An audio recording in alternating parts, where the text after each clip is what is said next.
चलिए दोस्तों, नमस्कार। मेरा नाम अर्जुन राय है और आप जुड़े हैं अपने चहेते स्वराज समाचार के साथ। कहते हैं क्रिकेट में सूर्य कुमार यादव, पॉलिटिक्स में अखिलेश यादव और जौनपुर की पठन पाठन की व्यवस्था को दुरुस्त करने में दीपक यादव का जो योगदान रहा है वो हमेशा से लोगों की जुबां पर सुना जाता रहेगा। एक खास बातचीत के लिए मेरे साथ आज जौनपुर के धर्मापुर ब्लॉक के चकपिड़वा से दीपक यादव जुड़े हैं।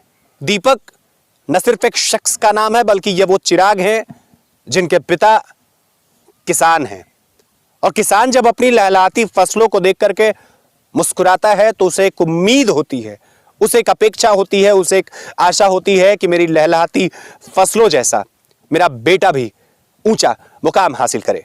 दीपक मेरे साथ बातचीत करने के लिए जुड़े हैं और दीपक ने जो उपलब्धि हासिल की है मैं उसे बहुत शॉर्ट में समराइज करके बताऊं तो इन्हें मलेशिया से मलाया यूनिवर्सिटी से पीएचडी करने का अवसर मिला है, और बीते दिसंबर के तीसरे सप्ताह में जो डिक्लेरेशन निकल करके आई, जो नोटिफिकेशन निकल करके आई, उसने न सिर्फ चकपिड़वा का नाम रोशन किया है बल्कि उत्तर प्रदेश में जौनपुर के नाम को भी खूब ऊंचा किया है।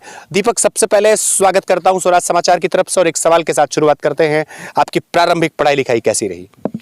सबसे पहले अर्जुन भैया जी, आपका बहुत बहुत धन्यवाद मुझे मौका देने के लिए कि मैं अपनी बात सबको अपना बता सकूं, मेरी लाइफ कैसी रही है। और आपके लिसनर जो हैं, आपके जो व्यूअर हैं, उनको भी मैं उनका भी स्वागत करता हूं, उनको भी धन्यवाद करता हूं कि उन्होंने इतना समय देकर मेरी बातें सुनी। तो जो मेरी प्राथमिक शिक्षा हुई है वो श्री शारदा प्रसाद बालिका जूनियर हाई स्कूल जो कोतवालपुर में ही है। मेरे चाचा वहाँ के प्रबंधक हैं, वहाँ से शुरू हुई है। तो शुरू से जो गाइडेंस रहा है उन्हीं का रहा है। फिर मेरी जो 9th to 12th एजुकेशन हुई है वो doctor edu learners academy Jaunpur से हुई है। मैंने बीटेक गाजियाबाद से काइट ग्रुप ऑफ इंस्टीट्यूशन से किया है। मैंने मास्टर्स रिसर्च मोड में इलेक्ट्रिसिटी सब्जेक्ट में यूनिवर्सिटी ऑफ मलाया से किया है। उससे पहले मेरे कुछ रिसर्च पेपर भी रहे हैं, तो जिसकी वजह से मैं वहाँ जा पाया। पीएचडी के लिए मैंने अलग अलग यूनिवर्सिटी में अप्लाई किया था, जिसमें से एक है इंपीरियल कॉलेज लंदन, जो इस टाइम दुनिया की 6ठी रैंक की यूनिवर्सिटी है। उसी देश में इंग्लैंड में ही एक और दूसरी यूनिवर्सिटी बर्मिंघम सिटी यूनिवर्सिटी, वहाँ से भी ऑफ़र आया था।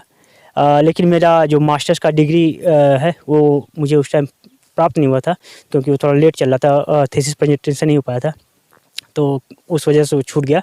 लेकिन जो मेरे सुपरवाइजर थे यूनिवर्सिटी ऑफ मलाया के, तो उन्होंने मेरे रिसर्च वर्क को देखते हुए मुझे दोबारा मौका दिया पीएचडी करने के लिए।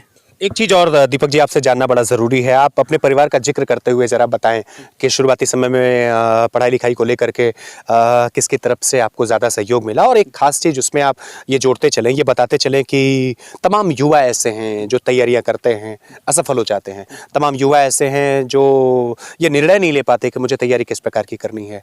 असफल जो लोग हो जाते हैं या जो कुछ एक महीने तैयारी करते हैं तुरंत वापस हो लेते हैं, ऐसे तमाम लोगों को किस तरीके से इंस्पायर करना चाहेंगे? सफल होने के लिए सबसे पहले तो निडर होना चाहिए। जब तक निडर होकर अपने खुद के डिसीजन नहीं ले पाएंगे तब तक वो मुश्किल है कि हम किसी एक मुकाम तक पहुंच पाएंगे। तो अगर आप इकोनॉमिकली वीकर बैकग्राउंड से हैं तो थोड़ा सा एक्स्ट्रा मेहनत करना पड़ेगा। अगर बैकग्राउंड सही है तो घर का सपोर्ट मिल रहा है तो अच्छी बात है। सफल होने के लिए मेहनत और थोड़ा सा स्मार्टनेस दिखाना चाहिए। आज के ज़माने में जो रिसोर्सेस हैं वो ऑनलाइन फ्री में मिल रहे हैं। टीचर्स भी जो हैं वो ऑनलाइन फ्री एजुकेशन दे रहे हैं। डॉक्यूमेंट्स इतने ढेर सारे हैं, पीडीएफ के फॉर्म में, वर्ड के फॉर्म में, आप वहाँ से पढ़ सकते हैं। सारी बुक्स आजकल लगभग फ्री में मिल रही हैं। तो जो खर्चे हैं पहले से वो कहीं ज़्यादा कम हो गए। अब तो जो खर्चे रह गए हैं वो कह सकते हैं रहने खाने के हो गए हैं। अगर कोचिंग ज्वाइन करें तो कोचिंग के हो गए। तो वो अलग अलग लोगों के पे डिपेंड करता है कि वो कैसे परस्यू करना चाहते हैं अपने ड्रीम को। इस उपलब्धि का पूरा श्रेय आप इस बार किसको देना चाहते हैं? इस उपलब्धि का पूरा श्रेय मैं अपने परिवार को सबसे पहले देना चाहूँगा, और बाकी जिन्होंने मुझे सपोर्ट किया है बहुत सारे लोग हैं। और जैसे कि मैंने बताया कि कलयुग के लोग कहते हैं, कलयुग में कोई किसी का नहीं था। अगर आप अच्छे हैं, अच्छे से बातें करना जानते नहीं, अगर आप अच्छे हैं एक्चुअली तो लोग आपको सपोर्ट करेंगे बिना सोचे, बिना दूसरा विचार लाए दिमाग में आपको सपोर्ट करेंगे। आप जहाँ तक भी जाना चाहेंगे आपके साथ खड़े रहेंगे। तो हमेशा आपको सपोर्ट मिलेगा। आप अपने ड्रीम के लिए जाइए। अगर कहीं दिक्कत है, आपको लगता है कि मेरी दिक्कत यहाँ से दूर हो सकती है, किसी अगर कोई पर्सन है तो उससे बात करिए कि सर मेरा ये ऐसा दिक्कत है, मुझे हेल्प चाहिए। अगर वो इंसान सक्षम नहीं है आपकी मदद करने, वो रास्ता बताएगा तो आप बढ़ते जाइए। टाइम लगेगा, हो सकता है थोड़ा सा पीछे होना पड़े, और डरना जो होता है कि लोग कई बार डर जाते हैं कि क्या होगा आगे। डर मुझे भी लगता है, ऐसी बात नहीं, इंसान है तो डर लगता है कभी कभी। तो जो जैसे कि मेरा पीएचडी के लिए सिलेक्शन हो गया, तो जो सपने होते हैं वो जब एक मुकाम हासिल हो जाता है तो उससे बड़े देखने चाहिए। तो जब आगे जब सपने देखते हैं तो उसमें थोड़ा डर रहता है, तो डरना इंसान है तो डर तो लगेगा ही। एक चीज़ और दीपक जी यहीं जरा जानना चाहेंगे आपसे, जो है कि मुश्किलें होती हैं ग्रामीण परिवेश से जाना, शहरों का वातावरण न समझना, वहाँ रहना, तैयारियां करना, एक दुविधा विद्यार्थियों में आती है जो ग्रामीण परिवेश से जाते हैं। चूंकि आप यहाँ से गए हैं, आपने बड़ा मुकाम हासिल किया, इसलिए सवाल करना बड़ा जेन्युइन महसूस होता है कि यहाँ से जाने के बाद बहुत सारे यूथ्स कोचिंग इंस्टीट्यूट ज्वाइन करते हैं, टेक्निकली इंटरनेट के तमाम रिसोर्सेज की मदद लेते हैं। वो ये तय नहीं कर पाते कि सेल्फ स्टडी महत्वपूर्ण है या कोचिंग संस्थान महत्वपूर्ण है या तो रिसोर्सेज महत्वपूर्ण है। ये कॉम्बिनेशन कैसे एडजस्ट हो पाता है, यह समन्वय कैसे बन पाता है कि सेल्फ स्टडी महत्वपूर्ण आपकी नज़र में है या फिर हर एक चीज़ पर लाइटली आपको नज़र बनानी पड़ेगी, कैसे सफलता मिलेगी? मेरा मानना है कि अगर आप पढ़ना चाहते हैं तो मैं कहूँगा कि कोचिंग है, सेल्फ स्टडी के लिए जो रिसोर्सेस हैं ऑनलाइन है।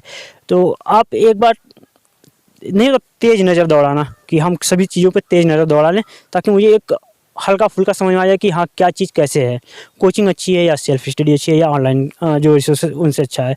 तो जब तेज़ी से आप एक नज़र दौड़ाते हैं, तो मेरा भी एक तरीका रहा, मैं अपने छोटे भाइयों को भी अगर कभी पढ़ने के लिए बोलता हूँ ना, तो मेरा एक छोटा भाई है वो बीएचयू में इस टाइम एग्री बिजनेस में उसका एडमिशन हुआ इसी साल। तो वो ज़्यादातर गाँव में ही रहा है, सुबह स्कूल शाम में कोचिंग। तो पढ़ाई में वो उसके भी इंटर में परसेंटेज कमाए थे। तो घर पे एक होता है जब परसेंटेज कमाता है, गांव के लोगों से कंपेरिजन करते हैं कि उनके लड़के का इतना आया है। घर वाले मेरे वैसे कम करते हैं ये सब चीज़ें, हम लोग इस बात के लिए लकी फील करते हैं। मैंने उससे कहा कि आज का मत देखो, तुम आज कहाँ तुम हो, अभी तुम्हारा 60% है, 5 साल बाद देखो तुम कहाँ रहोगे। जिससे तुम्हारा कंपेरिजन है जो भी कर रहे हैं उनको देखो, 5 साल बाद वो कहाँ रहेंगे, तुम कहाँ रहोगे। और जब वो तैयारी करने गया बीएचयू का जो इंट्रेंस एग्जाम था, तो उसने पूछा कि ये तो ढेर सारा सिलेबस है, मैं कैसे तैयार करूँगा। मैंने कहा कुछ मत करो, पिछले साल का पेपर उठाओ, देखो कौन कौन से क्वेश्चन ज़्यादा हैं। तो उसने कहा कि ये क्वेश्चन है, मैं इनको जल्दी से कर लूँगा। तो मैंने कहा कुछ मत करो, यूट्यूब पे इतनी ढेर सारी क्लासेस चल रही हैं, लाइव चल रही हैं, कुछ पीछे की हैं, कुछ रिकॉर्डेड है। मैंने कहा कुछ मत करो, एक पेन ले लो, एक पेपर ले लो, लिखना मत, जब तक तुम्हें न लगे कि बहुत ज़्यादा ज़रूरी है तब तक लिखना मत। बस सुनते जाओ, देखते जाओ, आँख और कान खुले छोड़ना, देखते जाओ, सुनते जाओ। उसने उसको एक होता है ना कि जब ध्यान देते हैं ना किसी बात को, सुनते हैं या देखते हैं, तो जैसे मूवी नहीं देखते हैं लोग, याद हो जाता है कि हाँ ये सीन में ऐसे हुआ था, उसको याद हो गया और वो इतना अच्छा स्कोर कर गया कि उसका बीएचयू में एडमिशन हो गया। तो आपने देखा कि मेरे साथ एक विशेष बातचीत करने के लिए दीपक यादव मौजूद थे और दीपक ने जो कुछ संस्मरण सुनाया है वाकई वो बड़ा प्रेरणादायक है। दीपक स्वराज के साथ जुड़ने के लिए बहुत बहुत शुक्रिया आपका। भैया जी आपका भी बहुत बहुत धन्यवाद।